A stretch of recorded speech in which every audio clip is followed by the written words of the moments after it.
Akhil, Lenin, Sai Durgatej సంబరాల ఇటుగట్టు, నిఖిల్ స్వయంభూ, నాగచైతన్య వృషకర్మ. ఇంకా pan India market span సంపాదించిన హీరోల సినిమాలకే 100 కోట్లు బడ్జెట్లు పెడుతున్నారు.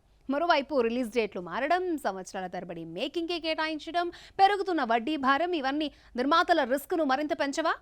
అసలు ఈ కాన్ఫిడెన్స్ ఏంటి? రికవరీ ఎలా సాధ్యం? టాలీవుడ్లో ప్లానింగ్ కంటే రిస్క్ పెంచుతున్నారా? అఖిల్ కెరీర్లో ఇప్పటి వరకు ఒక్క కమర్షియల్ హిట్ కూడా లేదు. అయినా లెనిన్ కోసం దాదాపు 70 కోట్ల వరకు బడ్జెట్ పెట్టారు. 2024 చివరిలో షూట్ మొదలైన లెనిన్ మొదట 2026 ఏప్రిల్లో రిలీజ్ అవుతుందని ప్రకటించినా జూన్ 26కి వాయిదా వేశారు. మళ్లీ పోస్ట్ ప్రొడక్షన్ కారణంగా చివరికి జూలై 10న రిలీజ్ అని అనౌన్స్ చేశారు. కానీ మరోవైపు అఖిల్ మార్కెట్కు ఇది చాలా పెద్ద రిస్క్. ఈ సినిమాకు పెట్టిన బడ్జెట్ రికవరీ కావాలంటే సినిమా కేవలం హిట్ కాదు, బ్లాక్ బస్టర్ కావాల్సిందే. హనుమాన్ తర్వాత ప్రైమ్ షో ఎంటర్టైన్మెంట్స్ నుంచి వస్తున్న మరో భారీ ప్రాజెక్ట్ సంబరాల ఏటికట్టు. సాయి దుర్గతేజ్ కెరీర్లోని అత్యంత భారీ బడ్జెట్తో ఈ సినిమా తెరకెక్కుతోంది. కానీ కొత్త దర్శకుడు, భారీ బడ్జెట్, భారీ సెట్లు, పాన్ ఇండియా రిలీజ్ ఇవన్నీ సినిమా బడ్జెట్ను అమాంతం పెంచేశాయి. పైగా షూటింగ్ కూడా ఏడాదికి పైగా కొనసాగుతోంది. దీంతో ప్రొడక్షన్ కాస్ట్తో పాటు ఫైనాన్స్ వడ్డీ కూడా పెరుగుతోంది. అయితే హనుమాన్ ఇచ్చిన నమ్మకం సంబరాల ఏటుగట్టుకి భారీ బడ్జెట్ పెడుతున్నారు. ఈ ఇయర్ డిసెంబర్లో రిలీజ్ చేయాలని మేకర్స్ ప్లాన్ చేస్తున్నారు. నిఖిల్ కెరీర్లోని అత్యంత భారీ బడ్జెట్ సినిమా స్వయంభూ. దాదాపు 80 కోట్ల బడ్జెట్తో 2 భాగాలుగా ఈ సినిమా తెరకెక్కుతోంది. కానీ భారీ విఎఫ్ఎక్స్, పోస్ట్ ప్రొడక్షన్ కారణంగా మూవీ రిలీజ్ వాయిదా పడింది. ఇదే ఇప్పుడు టాలీవుడ్లో కొత్త ట్రెండ్గా మారుతోంది. ముందు రిలీజ్ డేట్ ప్రకటించడం, తర్వాత వాయిదా వేయడం. దీంతో సినిమా ఆలస్యమైతే బజ్ తగ్గే ప్రమాదం ఉంది. కానీ మరోవైపు క్వాలిటీ కోసం టైం తీసుకోవడం కూడా అవసరమే అంటున్నారు మేకర్స్.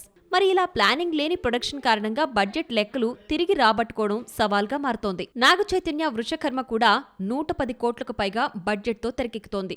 మిస్టికల్ అడ్వెంచర్, భారీ విఎఫ్ఎక్స్, పాన్ ఇండియా ప్లానింగ్ అన్ని గ్రాండ్గానే ఉన్నాయి.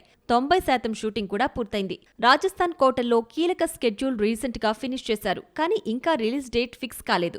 ఒకవైపు చిన్న సినిమాలు తక్కువ బడ్జెట్తో భారీ లాభాలు తెస్తుంటే, మరోవైపు మార్కెట్ అంతగా లేని చిన్న హీరోలపై 100 కోట్ల బడ్జెట్ పెట్టడం ఎంతవరకు సేఫ్?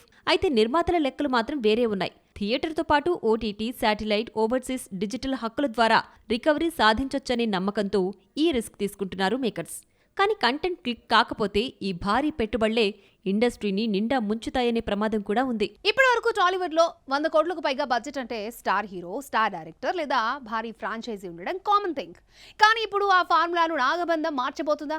స్టార్ హీరో లేడు, స్టార్ డైరెక్టర్లు లేడు, అయినా 110 కోట్ల బడ్జెట్. ఒక్కపాటికే 10 కోట్లు, క్లైమాక్స్ కి 20 కోట్లు ఖర్చు చేశారట. అసలు ఈ కాన్ఫిడెన్స్ ఎక్కడి నుంచి వచ్చింది? మేకర్స్ ఇంత రిస్క్ ఎలా చేశారు? రికవరీ ఎలా ప్లాన్ చేస్తున్నారు? పెద్ద కాపు తర్వాత విరాట్ ఖన్నా హీరోగా వస్తున్న రెండో పెద్ద సినిమా నాగబంధం. హీరోకి పాన్ ఇండియా మార్కెట్ లేదు. నభా నటేష్, ఐశ్వర్య మీనన్, దక్ష నగార్కర్ స్టార్ హీరోయిన్స్ ఏం కాదు. దర్శకుడు అభిషేక్ నామా కూడా స్టార్ డైరెక్టర్ లీగ్లో లేడు. ఇలాంటి కాంబినేషన్తో 110 కోట్ల బడ్జెట్ పెట్టడం ఇండస్ట్రీలోనే పెద్ద డిస్కషన్గా మారింది. సాధారణంగా ఇలాంటి బడ్జెట్ను రికవర్ చేయాలంటే థియేటర్స్లో కనీసం 3 రెట్లు బిజినెస్ జరగాల్సి ఉంటుంది.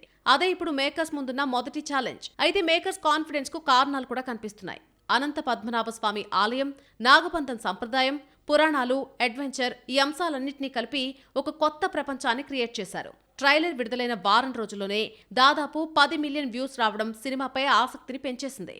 విజువల్స్, విఎఫ్ఎక్స్ హాలీవుడ్ స్థాయిలో ఉన్నాయనే కామెంట్లు కూడా వినిపిస్తున్నాయి. బడ్జెట్ ఎలా పెరిగిందంటే నమోరే అన్న ఒక్క పాటికే దాదాపు 10 కోట్లు ఖర్చు చేశారు. క్లైమాక్స్ యాక్షన్ ఎపిసోడ్కే మరొక 20 కోట్లు వెచ్చించారు. భారీ sets, CGI, pan India release ఇలా ప్రతి విభాగంలో రాజీ పడలేదు. కానీ ఒక ప్రశ్న మాత్రం అలాగే ఉంది. విజువల్స్ ప్రేక్షకులను థియేటర్లకు తీసుకురావచ్చు, కానీ కంటెంట్ నిలబెడుతుందా? అదే రేపు బాక్సాఫీస్ ను నిర్ణయించబోయేది. ఇప్పటికే థియేట్రికల్ రైట్స్ ను Dil Raju, SVC cinemas, G studios లాంటి పెద్ద సంస్థలు తీసుకోవడం సినిమాపై ట్రేడ్ కాన్ఫిడెన్స్ ను చూపిస్తోంది. కానీ అసలు పరీక్ష మాత్రం జూలై 3 నుంచే మొదలవుతుంది. స్టార్ పవర్ లేకుండా కేవలం కాన్సెప్ట్, విజువల్స్, పాజిటివ్ బజ్ తో 110 కోట్ల పెట్టుబడిని నాగబంధం రికవర్ చేయగలదా? లేక మరోసారి భారీ బడ్జెట్ల రిస్క్ గురించే చర్చ జరిగేలాగా చేస్తుందా? ఈ ప్రశ్నకు సమాధానం బాక్స్ ఆఫీస్ నే చెప్పాలి. ఇది వాల్టి మన బాక్స్ ఆఫీస్. నెక్స్ట్ ఎపిసోడ్ లో మరికొన్ని ఇంట్రెస్టింగ్ అప్డేట్స్ తో మళ్ళీ కలుద్దాం. Till then keep watching NTV and this is Akshaya signing off.